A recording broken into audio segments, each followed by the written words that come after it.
welcome to Sacred Spaces. My name's Michaela Dreberg and today we're at the Robert Cochrane Kindergarten in Hawthorn. We're joined by Professor Stuart McIntyre, who's the Chair of the Heritage Council of Victoria, who's going to tell us a little bit more about what makes this kindergarten a sacred space. Welcome, Stuart. Thank you very much. So tell us a little bit about the history of this kindergarten. Why is it so special? Okay, this kindergarten was opened in 1950 and it was a big deal. The governor's wife was there. It replaced a kindergarten that operated in a nearby church hall that had been operating from 1911, very early in the free kindergarten movement. And it was made possible by a member of the church, which also adjoins the kindergarten, who was a city businessman and who was very active in the kindergarten movement. It's important, I think, because it is one of the first architect-designed nurseries and it exemplifies many of the characteristics of buildings immediately after the Second World War. Kindergartens had particular importance because of the baby boom. When servicemen returned and formed families, there was a sudden surge in the birth rate. But the building is also, I think, you can read it quite clearly when you look at it, is that this was a time of great hopes, but also of acute shortages. When it was conceived, food was still rationed in Australia. There was an acute shortage of bricks and mortar. So the architect was very much making do with materials that were available.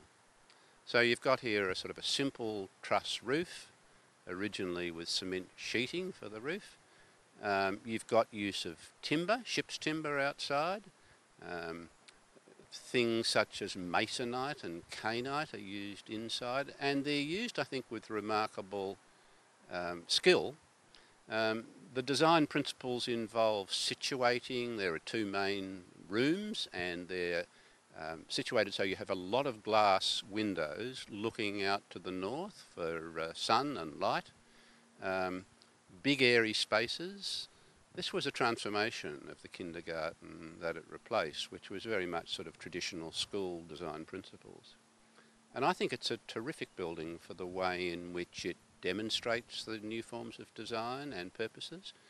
And I have a particular attachment to it because I was a little bit too old to attend it, but my brother, or two of my brothers, attended it beginning in 1952. And I would sometimes pick up my brother with my mother, but also my family attended the nearby church, so we passed it every Sunday and it became a very familiar place to me. So it's quite poetic that here we are today talking about a kindergarten that your family has a history with, and that you, as the Chair of the Heritage Council of Victoria, are here to tell us about some of the heritage aspects of it as well, including the fact that it was included on the register in 2013, which my understanding is this is the only kindergarten that's on the register. I think there are very few. I haven't checked to see if there are any others. Well, this would be regarded as the first post-war architect-designed kindergarten. There would be many others like it, and in a sense it's very influential in the way in which subsequent kindergartens would be designed. Those principles of simplicity, making use of materials available, opening up to space, simple construction in a very attractive manner. Well, I'm dying to see the inside of the building, which is very much like any kindergarten that you might come across, but there's all these little hidden special elements about it as well. So can you take me on a tour? Yeah, let's go and have a look.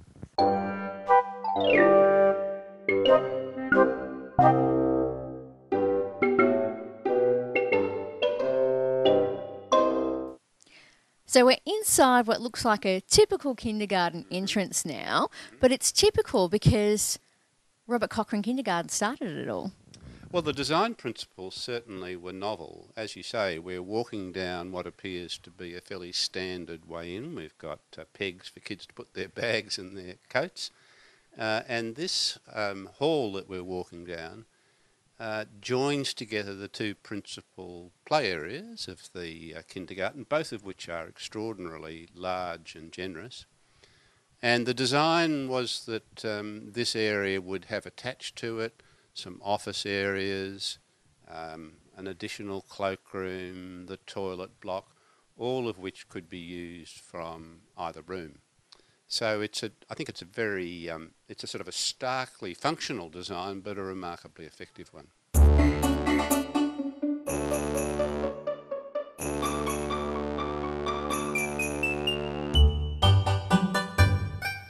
Well, Stuart, we're in the koala room now. So what's so special about the koala room? The koala room, in 1952 it was called the nursery, or one of the two nurseries, and you can see immediately that it is covered with the paintings by kids and play areas, but you can also see, I think, the way in which it employs an open plan and the remarkable use of glass and light.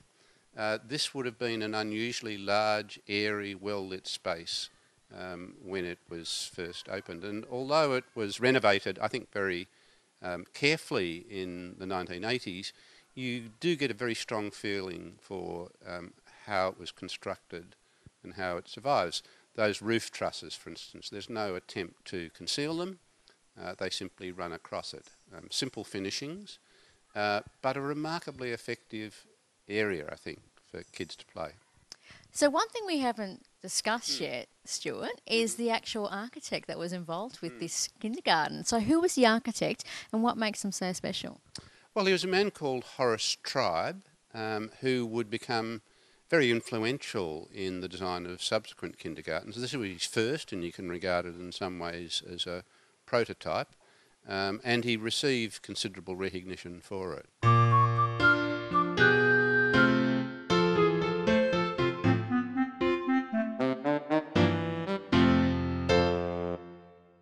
We're in the blue room now, Stuart, and there's something special in here, an original fireplace. An original fireplace, although the fireplace itself isn't evident, but you can see the bricked area there, which was where the original fireplace was. This nursery is the southern of the two, and it makes sense to site the fireplace here as the principal form of warming in winter in those days. And not needed anymore, as where it looks totally different from how it did some 60 years ago now, but still very much holds the essence of when it was first built. Yeah, with very little imagination, you can take yourself back to how it would have been when my brother was here. So that leads me to an important question I wanted to ask you. I like to ask everyone that we chat with about our buildings, about what their sacred space is within here. So if you could choose one, and you've got a rich family history attached to the Robert Cochrane Kindergarten, what would it be? Well, it's a sacred space for me, I suppose, in a double sense. First of all, because my closest brother was here and I would pick him up. I was 2 years older, and sometimes I was able to pick him up with my mother. But more fundamentally, because the initiative for establishing this nursery came from a church which adjoins it, and my grandfather was the minister at this church for a decade, and it's where my uncles and aunts grew up, and I attended as a child. So once a week I would walk my way from home to the church past this kindergarten, and it became a very familiar place. And here you are again. And here I am again. It's been a long while since I was back. Thank you for taking the time to show us around the Robert Cochrane Kindergarten today. It's been fascinating to learn a little bit more about its history and to see how it's used as well. Yeah, thank you very much, Michaela.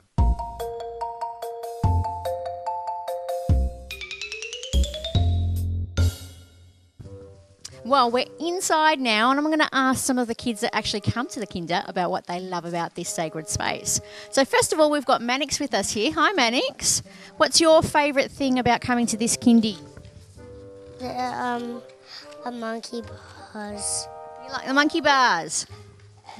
Because it's so fun to swing on it when my hands are sticky, because so I can hang on the monkey bar for a long time. Very cool. And this is your big brother, Jasper. Jasper, what's your favourite thing here? The slide and the monkey bars and the swing, because they're all fun and I like because I could do tricks on the swing and the monkey bars, and I like sliding down the slide. Hi, Camilla. What's your favourite thing about this kindy? The monkey bars and the swings. They're fun, aren't they? And what about you, Georgina? What do you like about the kindy? Monkey bar. Is that because you're a monkey?